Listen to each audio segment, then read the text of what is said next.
Hello, welcome back to the channel. Today I would like to review The Covenant by Guy Ritchie. So about a year ago I was working on a video called The Devolution of Guy Ritchie. I eventually dropped it as I felt like the process of his changes was not quite complete yet. Over a number of years I have felt like more and more was missing in his movies, but I also could not draw conclusions and did not want to speculate unnecessarily.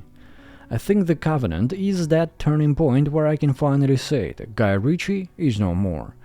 You see, he started off with a unique and raw style, and two of his most iconic works, Snatch and Lock, Stock and Two Smoking Barrels, will be forever in our minds as some of the best street hustle happenstance movies ever made.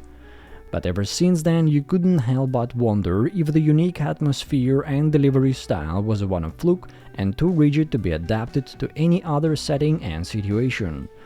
There was The Revolver, a significant departure for Ritchie into a psychological thriller, which instead of being a brain twister for the viewer turned out to be a brain twister of itself.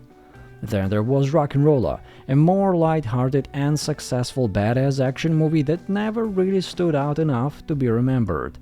Then there was Sherlock Holmes' double hit. It largely capitalized on the fame of leading characters, and I would say did a reasonably good job in terms of showing Guy Ritchie's own unique take on the famous duo.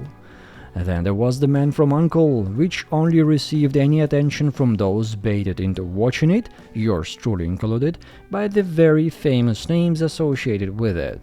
In King Arthur, Guy Ritchie applied his action sequence tricks once more, which made that movie a surprisingly fun watch, yet with limited rewatch value due to shoddy writing. Then The Gentleman was released in 2019, packed full of good old characters, mixed with new and fancy stars, plus the famous tricks and street hustle.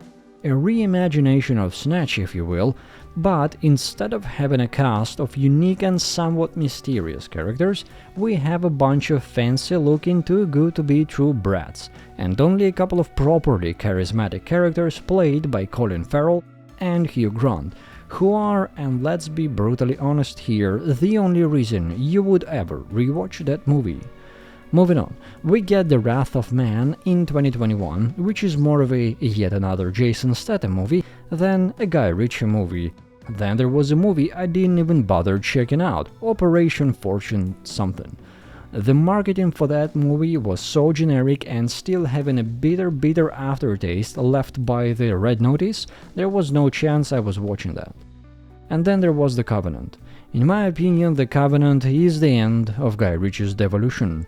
It confirms that Guy Ritchie has stopped making Guy Ritchie movies and turned into a movie maker. Generic, money-making movies that no longer guarantee any sort of experience or quality simply by being directed by this gentleman.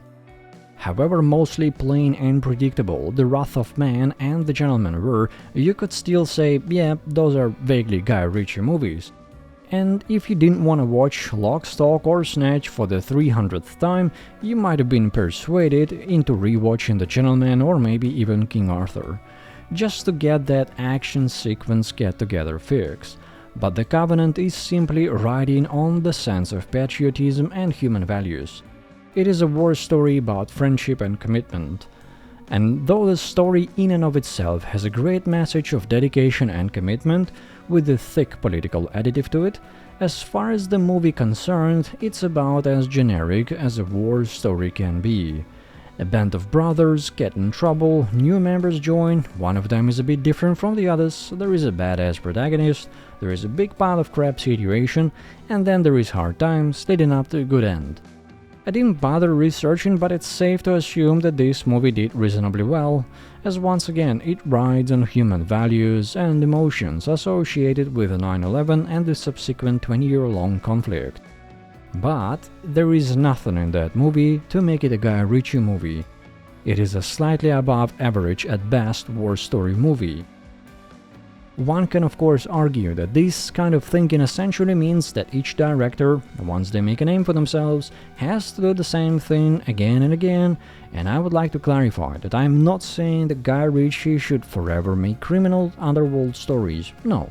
What I mean is that usually directors whose names are household have their trademarks. You know what to expect from Christopher Nolan, and you do know what to expect from James Cameron, and their takes on various stories is what you expect and hope for, while Guy Ritchie is no longer synonymous with any experience or trademark take on a story. Guy Ritchie is a generic, average movie maker. If you like this video, be sure to leave a like, and if you really do, subscribe and get notified whenever a new video goes up. I look forward to reading your opinions about The Covenant and Guy Ritchie in the comments section, and do let me know if there is a movie you would like me to review. That is all I have to speak of today. A goodbye.